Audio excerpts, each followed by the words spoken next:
Bonjour à tous et bienvenue sur notre chaîne. Aujourd'hui, nous allons explorer ensemble une question qui nous touche tous, comment vivre notre foi chrétienne au quotidien. La vie de disciple, ce n'est pas seulement le dimanche à l'église. C'est une aventure de chaque instant, une marche quotidienne avec Dieu. Alors, comment intégrer concrètement cette dimension spirituelle dans nos journées souvent bien remplies? C'est ce que nous allons découvrir. Accompagnez-moi dans ce voyage au cœur de la vie de disciple, où chaque jour devient une occasion de grandir dans la foi et de refléter l'amour du Christ autour de nous. Commençons par le tout début de la journée, le matin, avant que le tumulte du monde ne vienne frapper à notre porte. Avant que les notifications ne commencent à pleuvoir et que la liste des tâches ne s'allonge, il y a un moment précieux, un espace de calme. C'est l'occasion parfaite pour poser les fondations de notre journée. Imaginez, vous vous levez matin un peu plus tôt que d'habitude, non pas par contrainte, mais par désir. Le soleil se lève à peine, la maison est encore silencieuse. C'est dans cette quiétude que nous pouvons nous tourner vers Dieu. La prière du matin n'a pas besoin d'être longue ou compliquée. C'est une conversation simple et sincère. Seigneur, merci pour cette nouvelle journée. Guide-moi, donne-moi ta sagesse, ta patience, c'est un acte d'humilité et de confiance où l'on remet notre journée entre ses mains. À côté de la prière, il y a la lecture de la Bible, c'est notre nourriture spirituelle. Ouvrir les Écritures le matin, c'est comme prendre un bon pélet pour notre âme. On ne lit pas pour cocher une case, mais pour rencontrer Dieu à travers ses paroles. Un verset, un chapitre, une méditation sur un passage. Peu importe la quantité, c'est la qualité de l'écoute qui compte. Que veut me dire Dieu aujourd'hui à travers ce texte? Comment cela peut éclairer mes pas, mes décisions, mes relations? En commençant ainsi, nous ne sommes plus seuls face à nos défis. Nous sommes équipés, fortifiés, orientés. C'est un ancrage spirituel qui change radicalement la perspective de notre journée. Ce moment de réflexion personnelle est la première étape essentielle pour vivre en disciple. Mais la vie chrétienne n'est pas une quête solitaire. Nous sommes appelés à vivre en communion les uns avec les autres. C'est là qu'intervient l'importance de la communauté, de la fraternité. La Bible nous le rappelle souvent, nous formons un seul corps en Christ.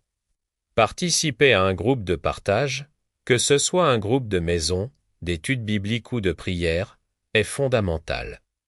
C'est dans ces petits groupes que la foi devient vivante et concrète. On y trouve un soutien indispensable. Quand quelqu'un traverse une épreuve, le groupe est là pour prier, pour écouter, pour encourager.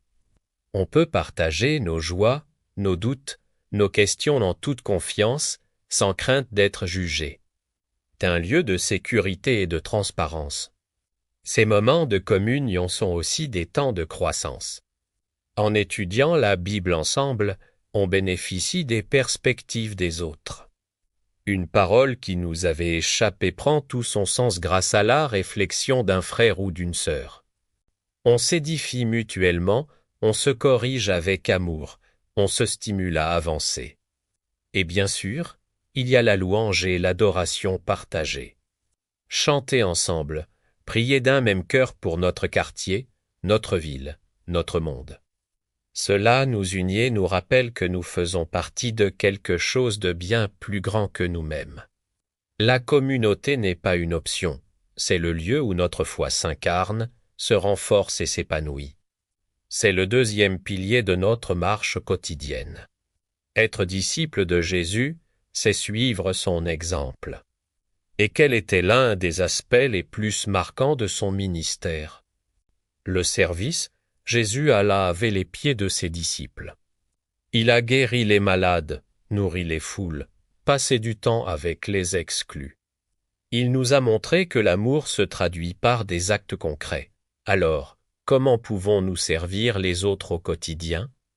Il ne s'agit pas forcément de grandes actions héroïques. Le service commence souvent dans les petites choses. C'est un sourire à une personne qui semble triste, un coup de main à un voisin qui déménage, un appel à un ami qui se sent seul. Pensez à votre environnement, votre famille, votre lieu de travail, votre quartier. Quelles sont les opportunités de service qui se présentent à vous? Peut-être est-ce de préparer un repas pour une famille qui vient d'avoir un bébé ou d'aider un collègue surchargé. Peut-être est-ce de faire du bénévolat dans une association locale. L'apôtre Paul nous dit de considérer les autres comme supérieurs à nous-mêmes. C'est un changement de perspective radical. Au lieu de se demander qu'est-ce que je peux en tirer, on se demande comment puis-je aider. Servir les autres, c'est rendre visible l'amour de Dieu, c'est être les mains et les pieds de Christ dans le monde. Chaque acte de gentillesse, même le plus petit, est un témoignage puissant de notre foi. C'est la foi en action. Vivre en disciple, c'est aussi un appel à la sanctification, à mener une vie qui honore Dieu, ce mot.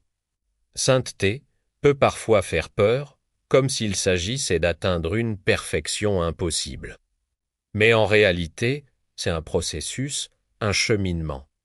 C'est choisir, jour après jour, de s'aligner sur la volonté de Dieu plutôt que sur nos propres désirs ou les valeurs du monde. Cela se manifeste dans nos choix de tous les jours. Quel film regardons-nous? Quelle musique écoutons-nous? Comment gère notre argent? Comment parlent des autres quand ils ne sont pas là? Chacune de ces décisions est comme une petite pierre que nous posons pour construire notre vie. Est-ce que nos choix honorent Dieu? Reflètent-ils l'amour, la pureté, la justice? Par exemple, au travail, face à la tentation de participer à des commérages, on peut choisir de se taire ou de dire quelque chose de positif. Face à une opportunité de malhonnêteté, même minime, on peut choisir l'intégrité. Cela demande du courage et de la discipline, et c'est là que la prière du matin et la force de la communauté prennent tout leur sens. Vivre une vie sainte, ce n'est pas être parfait, mais c'est avoir un cœur qui désire sincèrement plaire à Dieu dans tous les aspects de notre existence, avec l'aide du Saint-Esprit. C'est laisser Dieu nous transformer de l'intérieur. Enfin, être disciple, c'est aussi être témoin. Jésus nous a donné ce qu'on appelle le grand mandat, « Allez, faites de toutes les nations des disciples ». Mais comment faire sans être maladroit, sans donner l'impression de vouloir imposer ses croyances? La clé est l'amour et l'authenticité. Le plus puissant des témoignages, c'est notre propre vie. Quand nos collègues, nos amis, nos voisins voient en nous une paix, une joie, une intégrité qui les interpelle, ils seront naturellement curieux. Ils se demanderont d'où cela vient. C'est souvent à ce moment-là que des conversations peuvent naître. Partager sa foi, ce n'est pas avoir toutes les réponses. C'est simplement raconter son histoire. Voilà ce que Dieu a fait pour moi. Voilà comment ma foi m'aide à traverser les difficultés et une invitation, pas une confrontation. On peut inviter quelqu'un à notre groupe de partage, lui offrir un livre qui nous a aidés, ou tout simplement lui proposer de prier pour lui s'il traverse une période difficile. Le plus important est de le faire avec amour et respect, en étant à l'écoute de la personne et de ce que le Seigneur nous met à cœur. Chaque chrétien est une lettre écrite par Christ, lue par tous les hommes. Assurons-nous que ce que les gens lisant nous leur donne envie de connaître l'auteur. Pour conclure, résumons ces étapes clés de la vie de disciple au quotidien. Tout commence le matin, par un temps personnel avec Dieu, dans la prière et la lecture de sa parole, pour ancrer notre journée en lui. Ensuite, nous nous appuyons sur la force de la communauté, ce lieu de partage, de soutien et de croissance mutuelle.